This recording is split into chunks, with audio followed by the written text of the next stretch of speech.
can start. We can start. Okay. So, hello and good evening, everyone. Thank you so much for joining us today.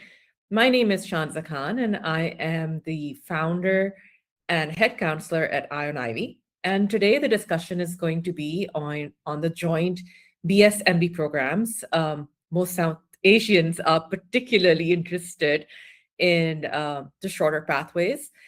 Please park your questions towards the end, or you can feel free to drop them in the chat box as we go along.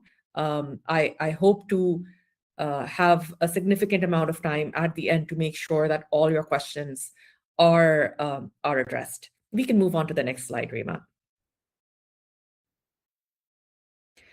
So as of right now, there are approximately 40 plus combined programs nationwide.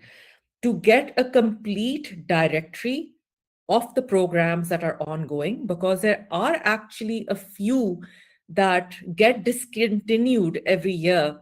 The authority is the Association of American Medical Colleges that gives you a list of all even the regional programs that are ongoing.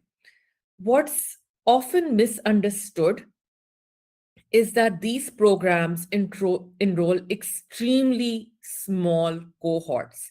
Many accept between just 10 to 25 students annually, some accept even fewer.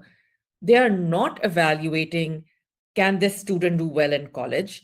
They are evaluating, would we be comfortable offering this student a conditional medical seat at 17? This means that the bar is not undergraduate level readiness, it is professional readiness. And programs are evaluating academic durability, long-term commitment, professional maturity, and narrative coherence. Rima, we can move on to the next slide. The BSMD program essentially removes MCAT uncertainty, but it moves the screening forward. Instead of medical school competition at 21 or 22, the student is now being evaluated at 17. And the cohort size is dramatic. At the traditional pre-med program, thousands begin, and yes, fewer matriculate. But in the BSMD program, the cohort size is tiny to begin with, and that's why positioning matters so much earlier. Next slide, please. I have given just a subset, and over the next two tables, just a subset of the programs that are out there, of Tier 1, Tier 2, Tier 3. The Brown program in particular is a big favorite, but I want to point out a few patterns in this data. The first is the published minimums are not competitive averages. For example, a program may list a 1400 SAT minimum. Competitive applicants often sit at much higher. Second, cohort sizes are small even when they are not officially published. And third, the highest tier program, the Brown PLME, the RMS MS, the PPSP, they operate at an Ivy level selectivity or beyond. This is medical school selectivity disguised as undergraduate admission. If you are applying to Tier 1 programs, assume single-digit effective acceptance rates. And we can look at the next slide as well, just to get an idea of the different kinds of programs that are out there. The vast majority of these, by the way, the length continues to remain 8 years.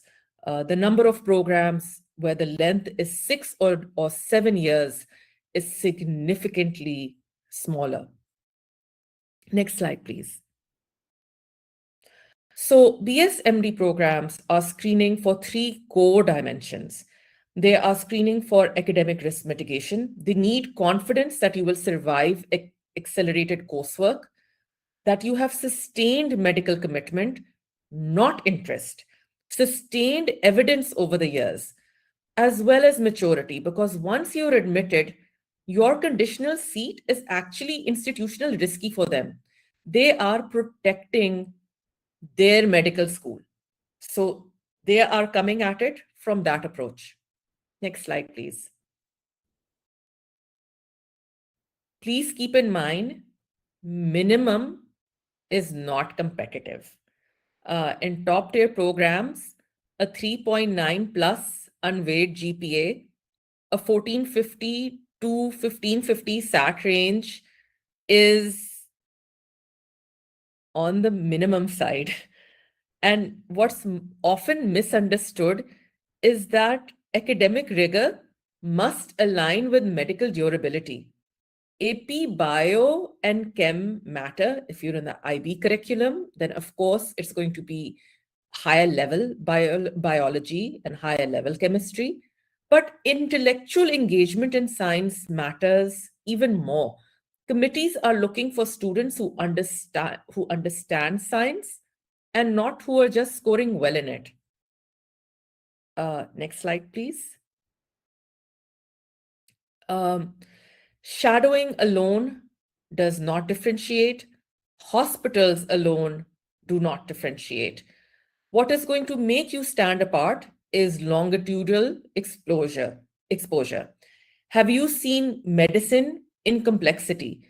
Have you seen or reflected on ambiguity? Have you observed burnout? Have you wrestled with ethical tension? Students who say, "Oh, I saw a surgery and it inspired me," will not advance. That's you along with thousands of others. Students who say, "I watched a physician navigate uncertainty and they challenged my assumptions," they will move forward. Next slide, please. So this is where many students and applicants fail. Paid lab placements. And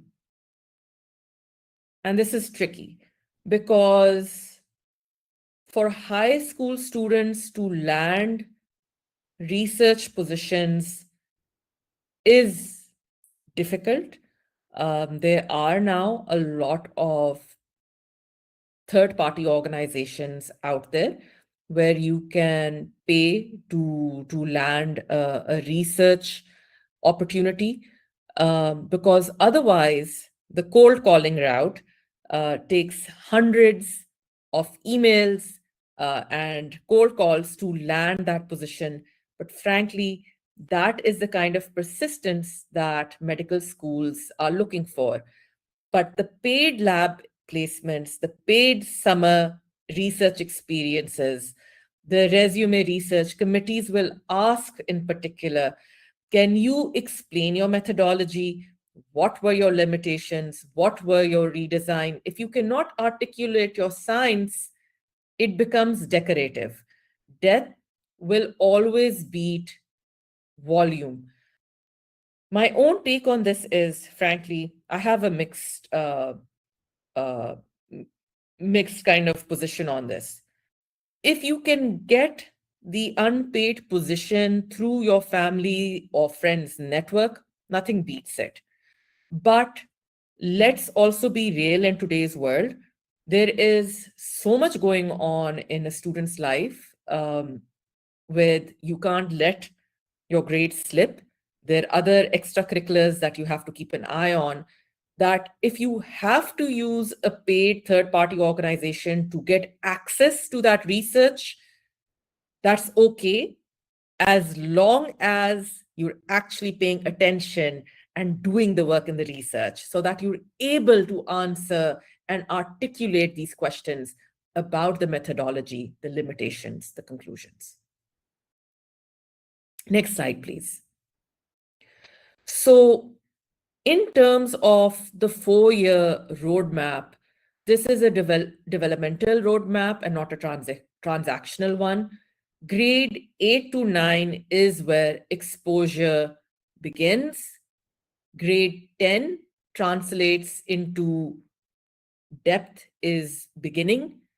Grade 11 is consolidating your identity, and grade 12 is refining your narrative. The biggest mistake families make is trying to accelerate everything in junior year. Medical commitment must look sustained and not engineered. It has to start earlier. And so the commitment has to come earlier. It cannot begin in grade 11. Next slide, please. So this is a real admit case. I've taken out the names to protect identities. The student had a GPA, unweighted GPA of 3.98, a SAT score of 1530, a 2-year cancer research project, hospice volunteering of 150 plus hours, and founded a health equity nonprofit, and was really able to showcase a deep, coherent medical identity in their essays and a long-term physician narrative and a lot of emotional maturity in their interviews. In contrast, if we go to the next slide, notice that the grades are actually higher. This student is academically stronger than the previous one. The GPA is higher, it's 4 compared to the 3.9. The SAT score is higher as well. They've got 5 AP sciences. However, the essays and the exposure is not as great, is not strong. They're rejected because the articulation of the why medicine is not strong. The activities are scattered. So this is more of a student who's perhaps engaged with debating, sports, stuff alongside medicine. The interview answers were immature and they appeared uncertain about career commitment. Next slide, please. So top reasons why applicants get rejected are surface level clinical exposure. They're lacking depth and meaningful reflection on patient interaction. Paid research without ownership, they're unable to articulate the methodology or reflect the science of the project. Resume stacking without coherence, activities appear scattered rather than building on a focused medical narrative. Weak interviews which lack emotional maturity, ethical reasoning, or self-awareness in high-pressure mini interview scenarios, and no adversity or reflection with a failure to demonstrate growth, resilience, or understanding of the challenges in medicine. Next slide, please.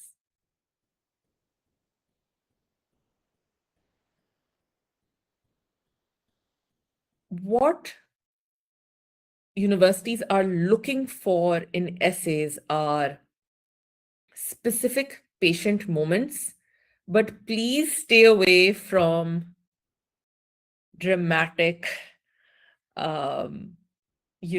hospital scenes, particularly when, the doctor is being the savior of the moment and that inspired you to go down the pathway of medicine. Ethical dilemmas and reflection on ethical dilemmas is great. Personal transformative journeys are also great in essays, and a growth narrative over time are great in essays. I want to help people are things that we dissuade students from approaching. Doctor inspiration stories, we dissuade students from approaching, and dramatic hospital scenes, we dissuade students from approaching as well. Next slide, please. The interviews are really important.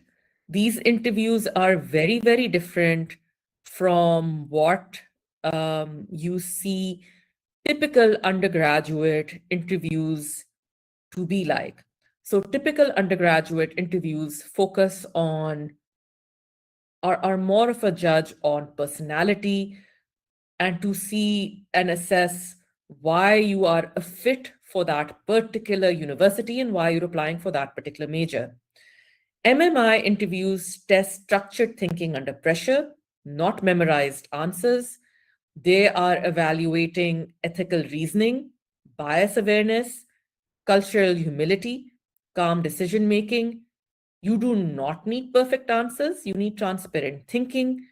It is an interview format commonly used by medical schools and by many BSMD programs to assess candidates beyond academics.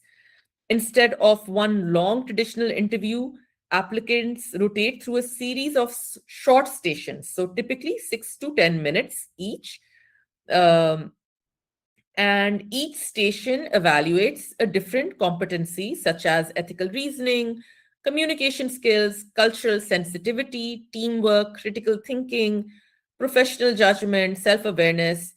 For example, you might be asked to analyze an ethical dilemma, example, a resource allocation in a hospital, or respond to a scenario involving bias or professionalism, or discuss how you would handle a conflict, or interpret a policy issue, or reflect on a personal experience. The key difference is a traditional interview tests personality fit and narrative, whereas an MMI tests structured thinking under time pressure. BSMD programs use MMIs because they want early evidence that a 17-year-old can think like a future physician, not just speak well about wanting to become one. Next slide, please. Common misconceptions. Research alone will get you in. Yes, research is very much needed, but in and of itself, it is not sufficient. Shadowing hours win. Critical, in and of itself, not sufficient. High SAT guarantees success, as we just discussed. The 1550 is where you must be. Like, that's just the floor. And BSMD is easier than an Ivy. It's often harder, parents. So this is not the easier pathway out. Next slide, please. So when you are putting your school list together, you do want to have a strategic list in place. I would strongly recommend that go to the AAA, MC list, do your homework, and compile your list across the three tiers on the ultra selective, highly selective, and state accelerated tracks so that you have a balanced list and you're not just focusing on the tier one programs, which we all know and love. And I mean, if you just look at the numbers, Brown is somewhere around 60 to 70 seats. And this does fluctuate widely. 2 years ago, when I was giving this lecture, the number was around 81. So the numbers fluctuate a lot every year, but it's single. The percentage is single digits. So we're talking Ivy level acceptances over here. Next slide, please. Parents, things to watch out for is really be aware from overscheduling your students, forcing them to decide the medical narrative too early. It has to come from them. It cannot be driven by you or cannot be forced by you if they are not inclined. The medical pathway is long, particularly in the United States compared to other parts of the world, because you're doing 4 years of undergrad, then 4 years of medical school. if you're doing the joint BS-MD program and you are skipping the MCAT, and let's say you're on an accelerated track and it's 7 years, it's still 2 years above other MBBS programs around the world. And that's not counting your residency, your fellowship, and other ways forward. So if the child is not committed to it, you are going to have a dropout somewhere along the line. Padding the resume completely through paid opportunities. I've given you my perspective on it. There are ways to go about this carefully and strategically. And ignoring the emotional development of the child in this process as you go along. I can speak to this from personal experience. I'm a mom of 3. My eldest is actually doing a joint major in econ and IR and is in 3rd year of university at Columbia. Whereas this year, my student is applying for college and we're going down the pre-med pathway. We weren't sure whether the pre-med pathway was for him. And in order to assess that, early on, we put him in the Georgetown Medical Immersion program because the Georgetown program, although paid, is one of the very few ones which gives you an immersive experience in medicine where the student is actually in the room dissecting human bodies. And we wanted to see whether this would be something he can handle or not. So it would have allowed him to pivot if that was not something for him. So for people who are, or students who are not sure, that determination needs to be made early on in high school. And there are a couple of other programs, and I'm happy to answer that in Q&A to see, should you go down this pathway or not? Next slide, please.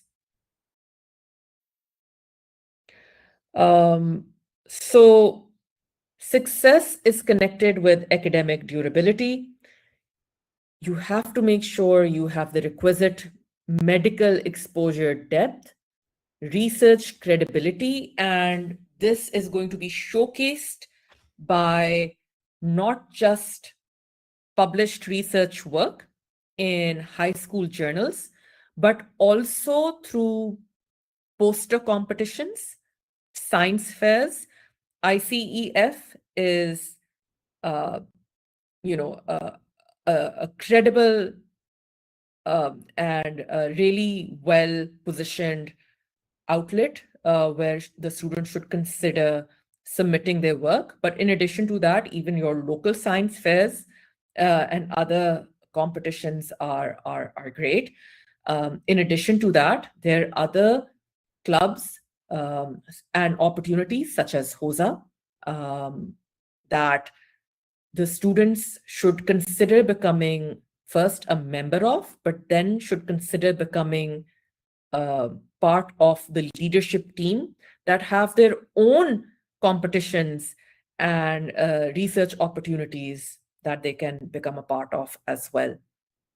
Emotional maturity, and of course, narrative cohesion, that this is actually what they want to do, which will be reflected in their essays and in their interviews. Next slide, please.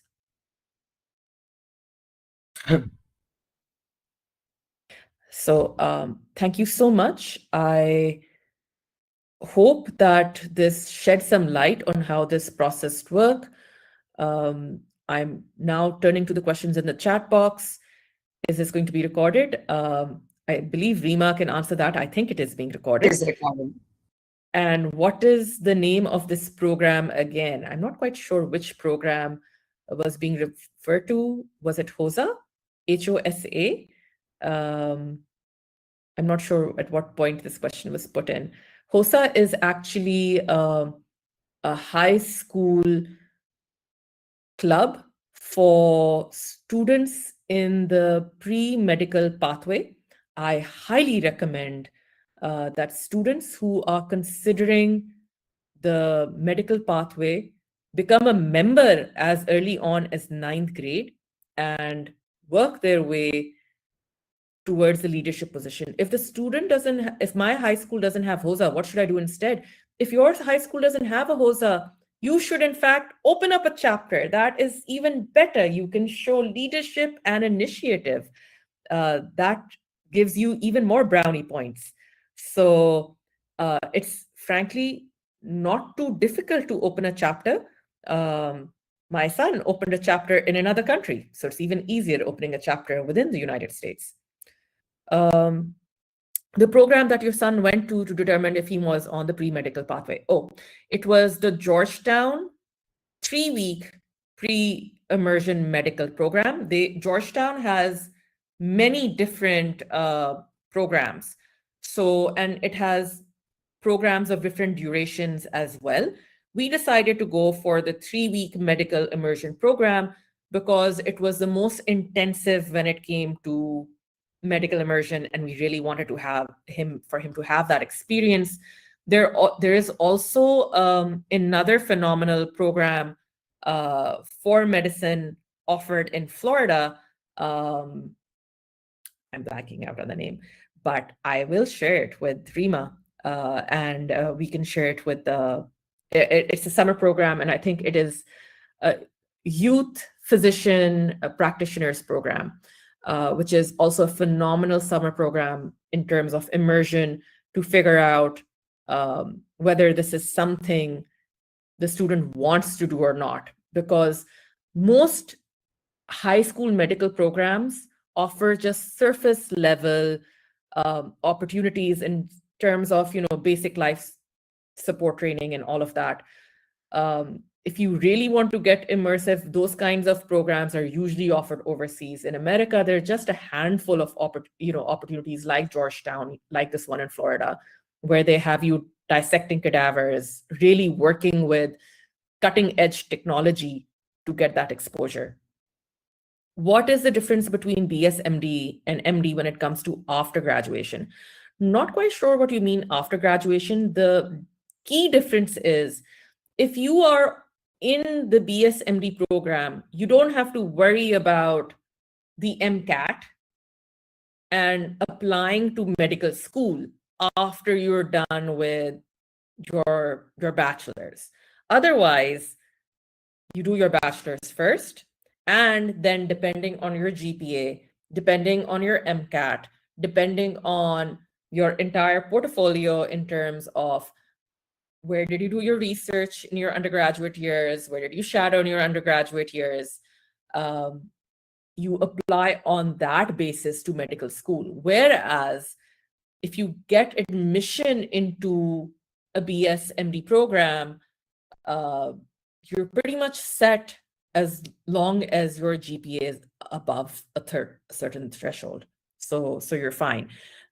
In terms of post for both of them, it's pretty much the same merit level. You're essentially skipping the uncertainty in between by being in the accelerated program. Do you recommend HSAFP for high school? I'm not quite sure what that acronym stands for. If you could just spell it out in the chat box, I'll be more than happy to get back to that question. If a student is participating in DECA and FBLA along with HOSA, is that good or it might negatively impact? So DECA, it's business related, right? And this is where resume padding depends on your strategy, right? So, and here's ours. Because seats are so limited for the BSMD programs, our strategy this year is we're going to apply to, let's say, 10 programs that are accelerated BSMD, and we're going to apply to 10 programs for directly to undergraduate programs that are joint interdisciplinary bio-anthro. For both of them, the narrative, the extracurricular narrative that is being built in high school is focused more on, of course, the biology pathway, because for the undergrad, they don't want to hear about your medical aspirations. It's a slightly different story and positioning that you're going to do over there. But to your question, does the DECA and FBLA, is that good or it may negatively impact? It's not aligned with the HOSA narrative. It's not aligned. If you're going for a BS/MD, it's not aligned. So I don't know if you're thinking I'll first go for a bachelor's and then I'll go for medical school. But even then, business and bio, if that's the pathway you're looking at, are two very different pathways. I would focus my extracurriculars. This is the era of the spike. Our era, parents, was the era of the well-rounded student. We did a little bit of everything. We did the debating, we did the sports, we did the performing arts, we did the music. Don't make the same mistake with your children. They now want, you are going down the bio pathway, your extracurriculars need to focus around bio, and time is finite. So if I'm doing HOSA, I would then complement it with activities around neuroscience. Alongside of that, I would volunteer with Love Michaels. I would, shadow at a clinic. I would do research and get that published. My activities would revolve around medicine. How does the researching process work?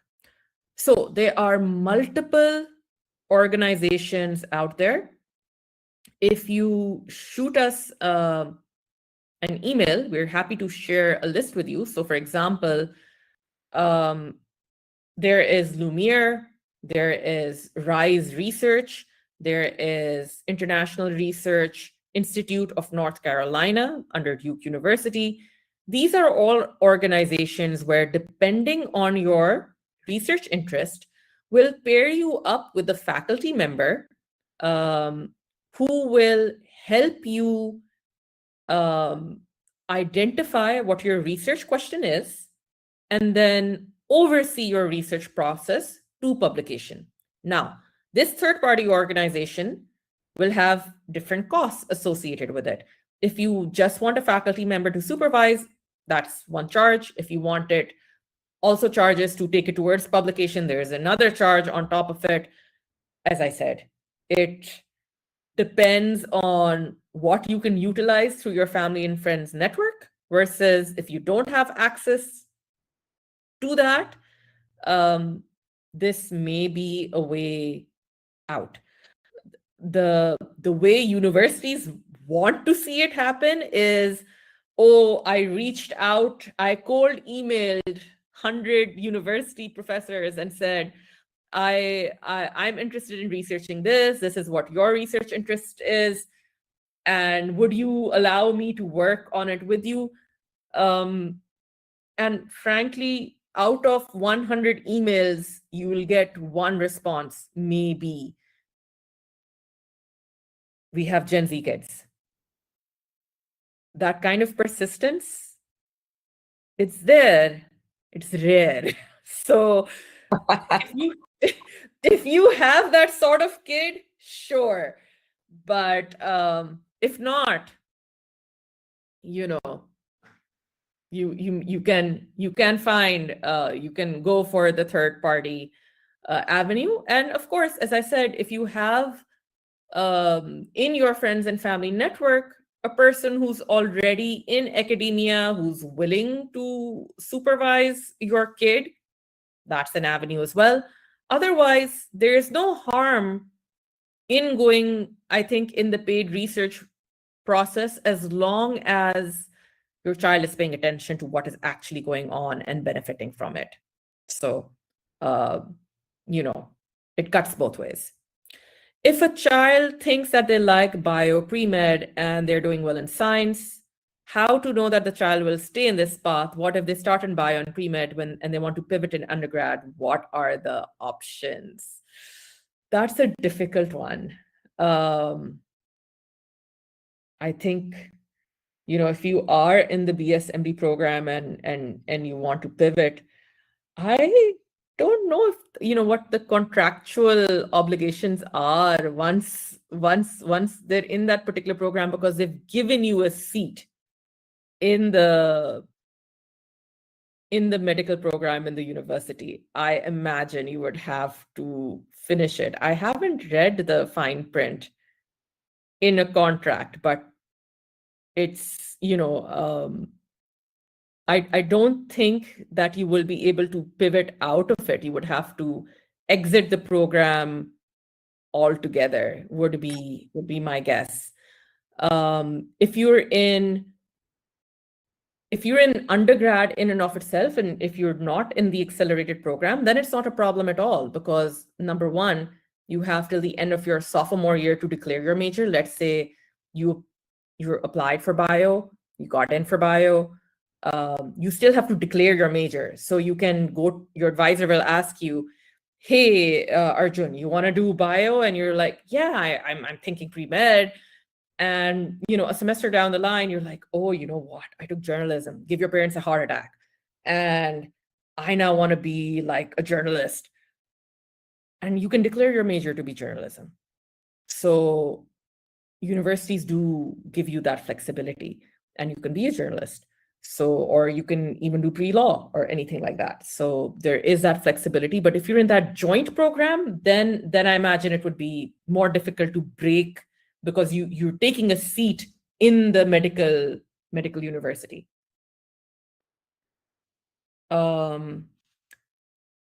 I'm in CST going for, can somebody send me the recorded link? Okay, Rima, that one's for you. Somebody Yes. wants the recorded link, please.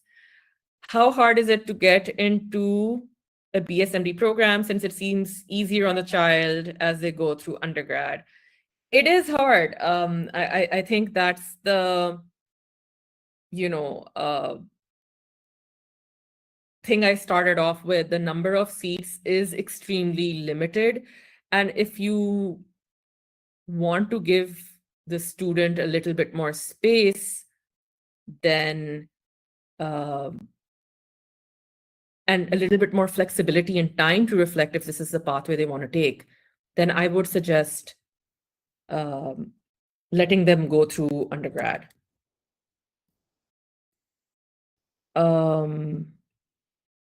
What undergraduate majors would you recommend for the traditional pathway?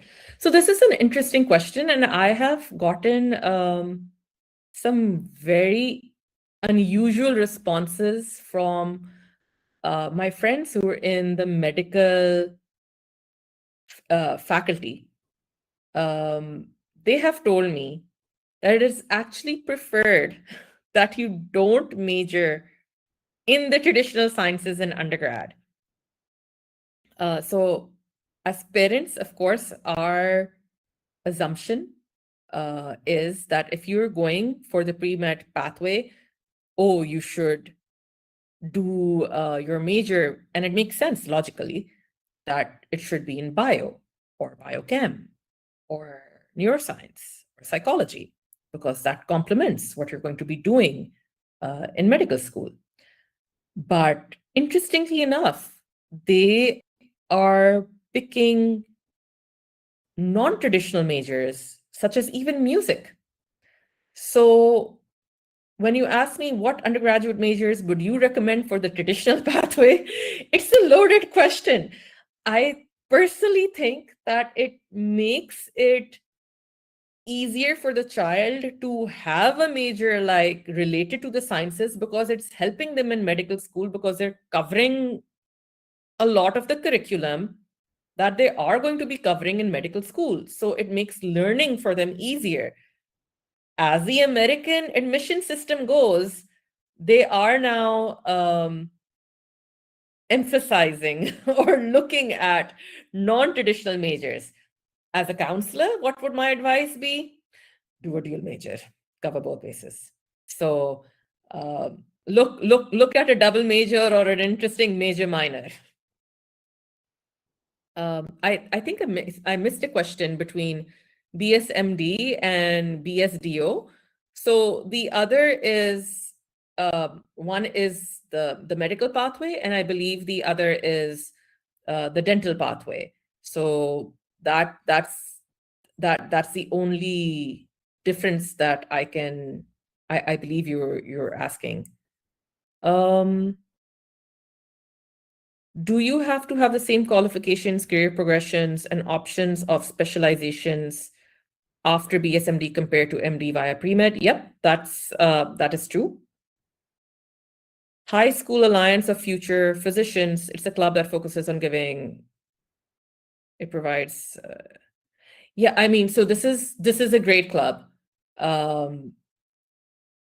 And yes, it seems very similar to HOSA, and would be a complementary club for students who are looking at either the joint BSMD program or who are planning to go down the pre-med pathway. If he does not participate sports like tennis, is that okay? So not connected to just this particular program.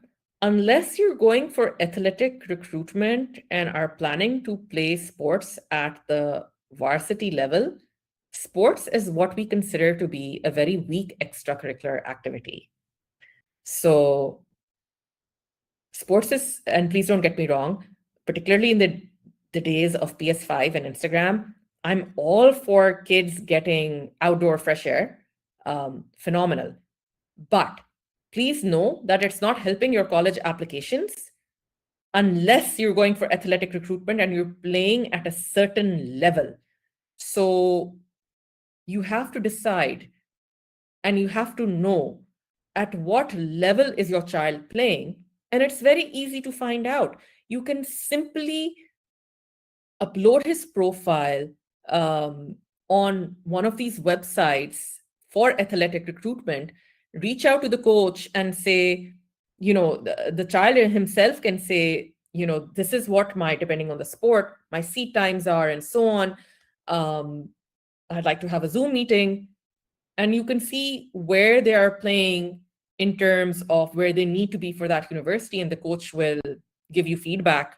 Would they consider recruiting you or not? And if the answer is a no, you kind of know where you stand. That allows you to see whether are you playing the sport at that level for that university. But if you're just playing at a club level, it's not even one of the 10 extracurriculars I would mention in the Common App itself. Do you think volunteering at your local fire station would be beneficial? Sure. I actually think so. It depends in which department. Every single organization, there are numerous departments, right? So if you're going down once again the medical route, if he is somehow associated with first aid, perhaps, that would be lovely, or even first responder kind of. On the other hand, if he's in the admin office, might not be as beneficial. So it depends where he's situated. One thing on volunteering, so you want to pick one cause and you want to show progression in that cause over time rather than doing small things here and there. So you may want to consider that. So for example, if you say that I my focus is on assisting kids who suffer from autism, for example. And that's why I'm volunteering at Love Michaels. You can start off with fundraising, and then you work towards helping them with studying, and then you work with helping people with employment and so on. It's just like building a narrative over time. Do BSMD programs tend to recognize the IB diploma? Absolutely. I mean, IBDP is considered harder than the American curriculum as far as university admissions are concerned. You do want to make sure that you're taking chemistry and biology at the HL level in DP. Does marching band help with pre-med? Unfortunately, no. Sorry. It's a great extracurricular, but is it helping with pre-med? Not really. If my student is playing at an international level for a sport that colleges typically do not recruit for, how do we evaluate that? I'm assuming this is cricket. Please correct me if I'm wrong. And once again,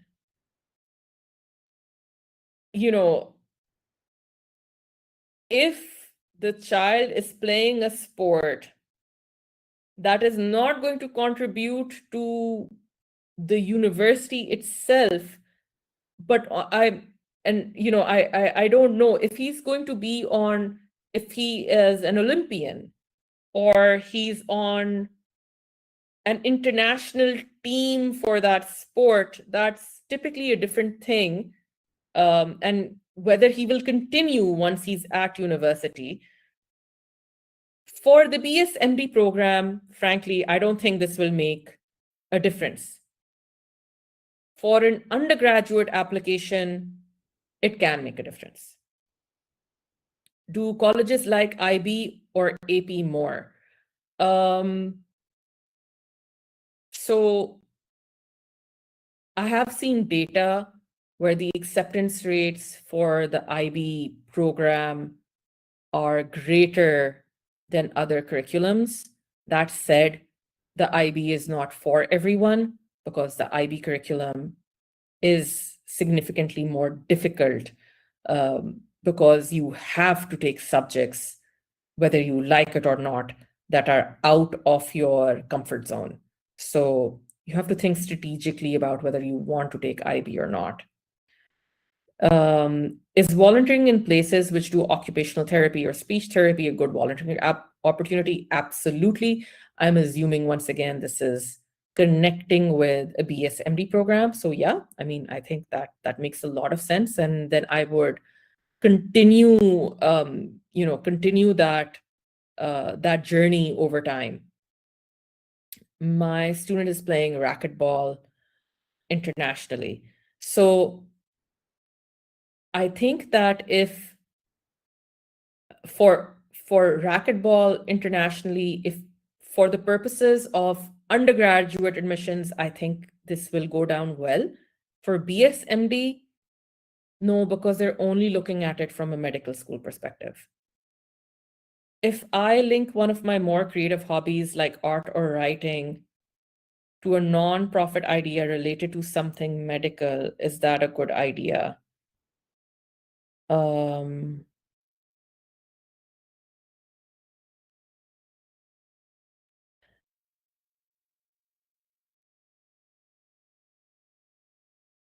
So basically, if I understand your question correctly, is to have a passion project related to medicine, but that is creative.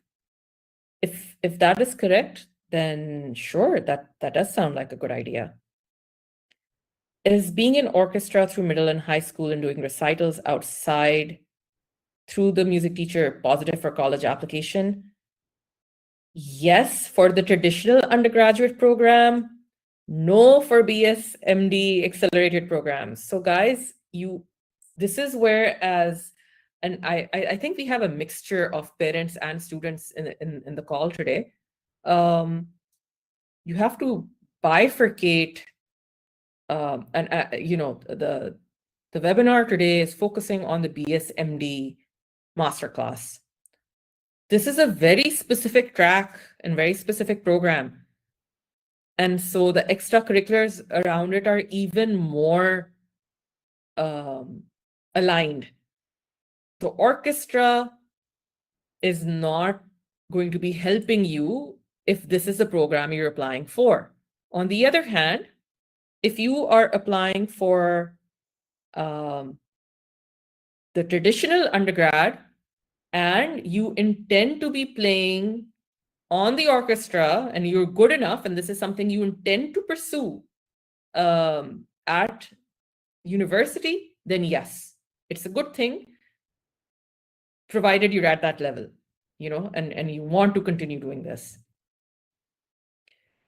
On a scale of 1 to 10, how beneficial do you believe only Boy Scout participation is? Only Boy Scout participation is for pre-med.